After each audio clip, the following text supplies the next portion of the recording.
Okay, sorry about that. I was just waiting till noon, catching up on my emails, so you probably heard a lot of clicking. Today we're going to be starting the lesson 4, which is called odds, which is an interesting part about probability. It typically takes place, that word is typically used in the gambling world, which I don't have a lot of exposure to gambling. But if you listen to horse races or prize fights or even like major sporting competitions, they might talk about the odds of one team winning over the other. And that's a part of probability, right? Because we don't really know, for example, in a horse race, we don't really know who the winner's going to be. We might have a good idea of who the favored horse will be. So we can talk about the probability of a certain horse winning, Or we can talk about the odds in favor or odds against. So odds are just an extension of probability. So let's take a look at lesson 4. And you can say you can see it says right in the opening sentence, another way to express probability is to state the odds in favor or odds against. When determining favorable odds, that means odds for a situation happening, we compare the number of ways the event can occur versus the number of ways the event can't occur. So it's really as simple as that. So odds in favor, if we're talking about in favor, that means it's going to happen. So we consider that a success, right? If a horse wins, that's a success for the horse. So that's favorable to the horse. So that's what's called odds in favor. When we're talking about odds against, that would be when the horse doesn't win the race. So the odds against would be the number of losses compared to number of successes or failures to success. So the important thing to remember is odds are just another way of expressing probability. And this is an important statement. So I'm going to kind of do this. Probability can be thought of as the number of successful outcomes divided by the total number of outcomes. Now, we just finished discussing probability, right? Remember, it's part over the whole, or the number of things you're looking for divided by the total number. And odds are part to part. So I really like this definition, or this little diagram as well. So once again, with probability will be expressed as a fraction with the total number in the bottom of the fraction, the denominator. And odds are always expressed in colon form, like side by side, because one part is usually bigger than the other. Sometimes they're equal, but neither of these are the total, right? Only the total goes on the bottom of a fraction. These are just the two parts of the total. We take the total and we separate it into two parts. So I'm going to do this. These two parts together make up the total. Okay. So this is the whole is the total. Another way to say total. So one way to get the total is just to add both of these together, right? Then you'll know how many pieces were part of the whole question. Your job, basically, for this unit is, first of all, to express odds, but it's to be able to work backward and forward between both forms of probability, because odds is just another form of probability. So you might be given the probability, and you have to separate the parts into their separate parts, separate the total into their two separate parts, or you might be given the odds of a situation, and then you have to take the two parts and add them up to create the whole, the bottom number. So that's your job basically for this unit, is to work back and forth between probability and odds. Let's take a look at example 1. A jewelry box contains 5 white pearls, 2 gold rings, and 6 silver rings. State the odds of drawing a white pearl from the jewelry box. Okay, so in odds, state the odds of drawing a white pearl from the jewelry box. So basically what we're doing is I'm going to compare the number of white pearls against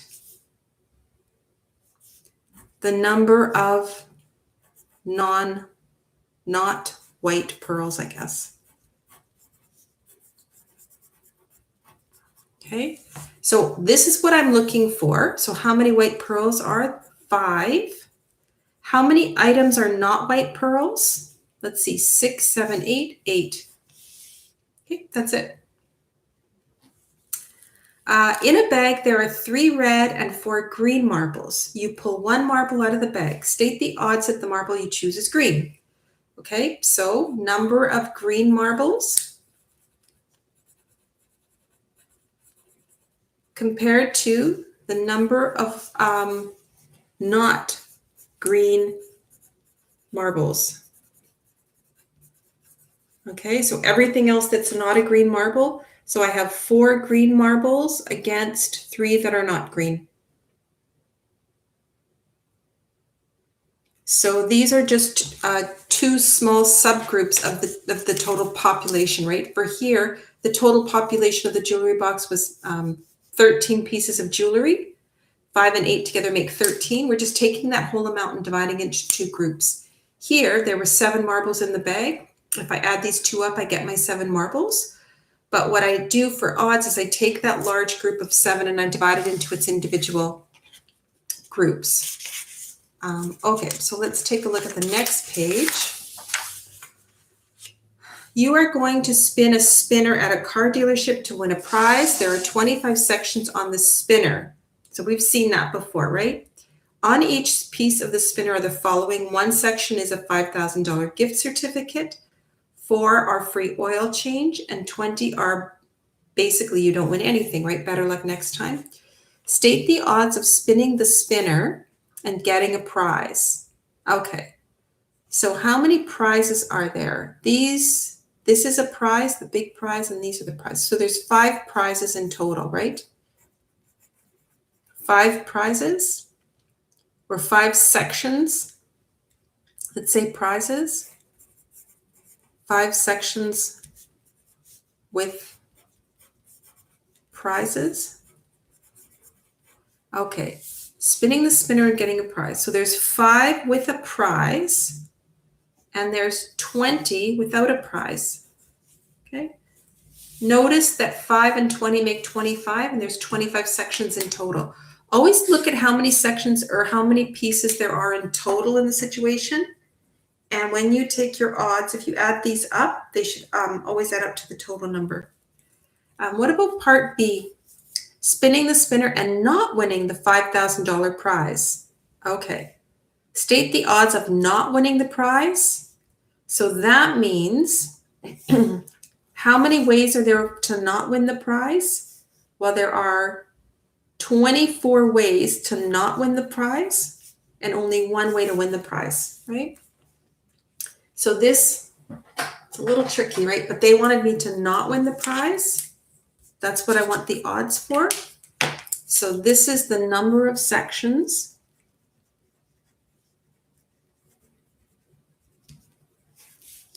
where you do not win 5,000.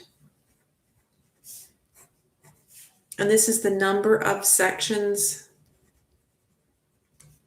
where you win 5,000.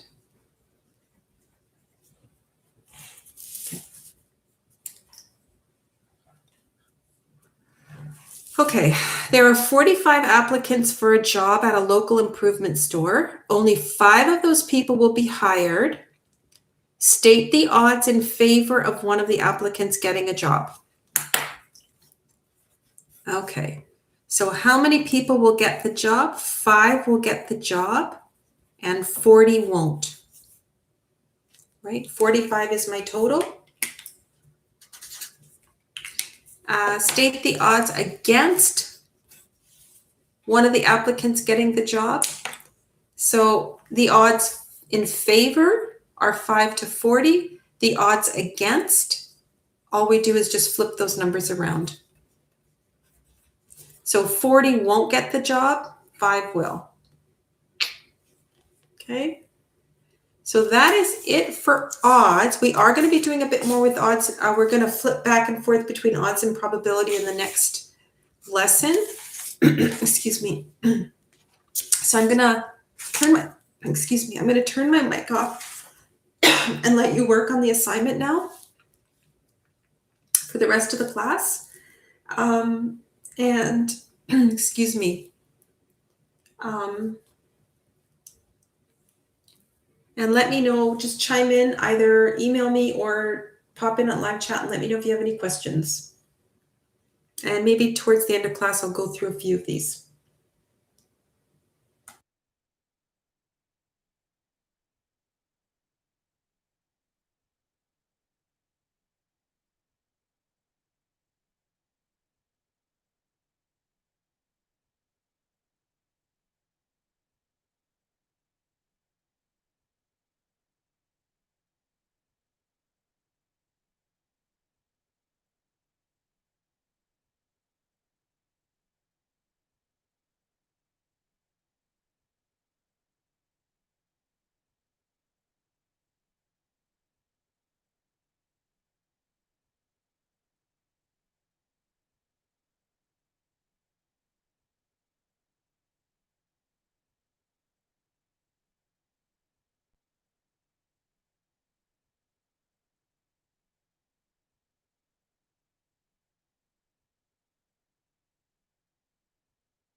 Okay, there's 20 minutes left, so I thought I would go through a few questions and just get some,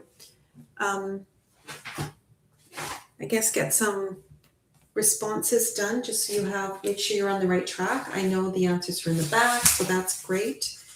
Let's take a look at, we might be able to get quite a few of these. Let's take a look at number 1.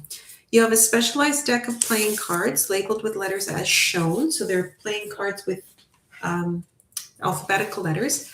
You choose a card at random, state the odds of choosing a B. So odds are a form of probability, but we don't express them the same way. So how many B's are there? 2. And odds are expressed colon side by side because they're just 2 parts of the whole. And 1, 2, 3, 4, 5, 6, 7, 8, 9, 10. 10 are not B's.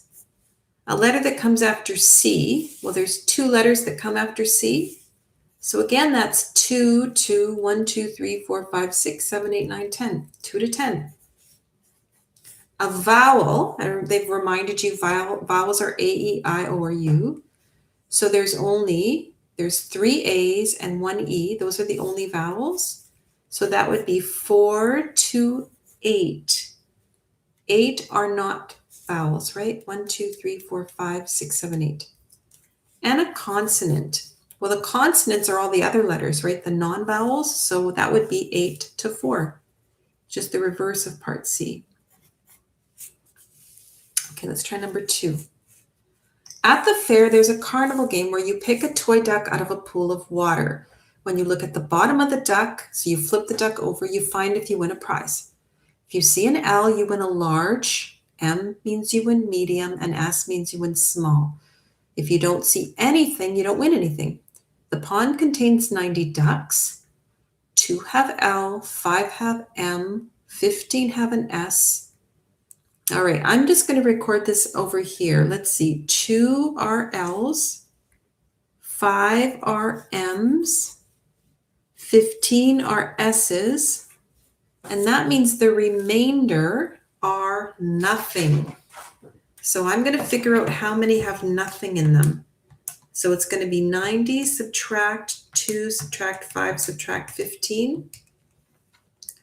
So 68 then have nothing, no prize. Okay, I'm just going to get that out of the way with, right? That helps me out a bit.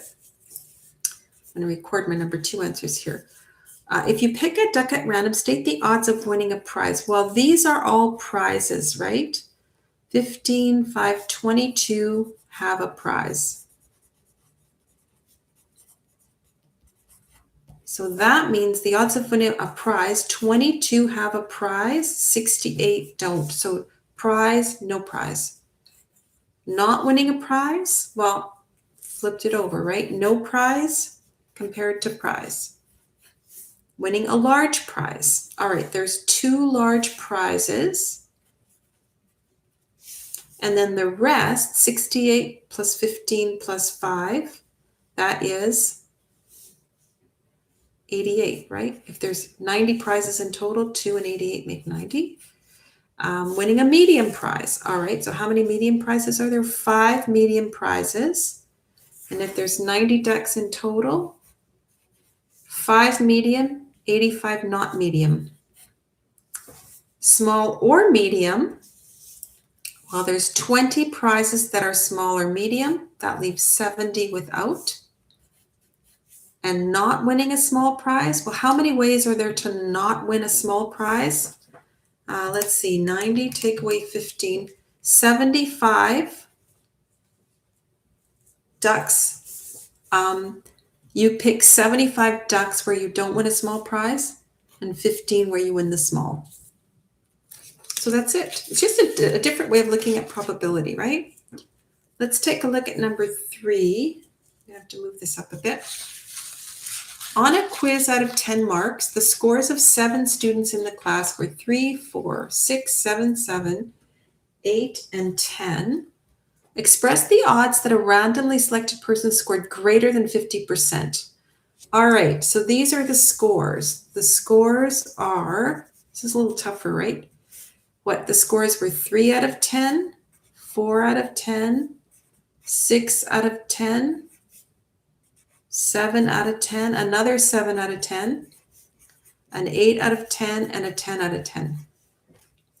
Express the odds that a randomly selected student scored greater than 50%. Well, these marks are greater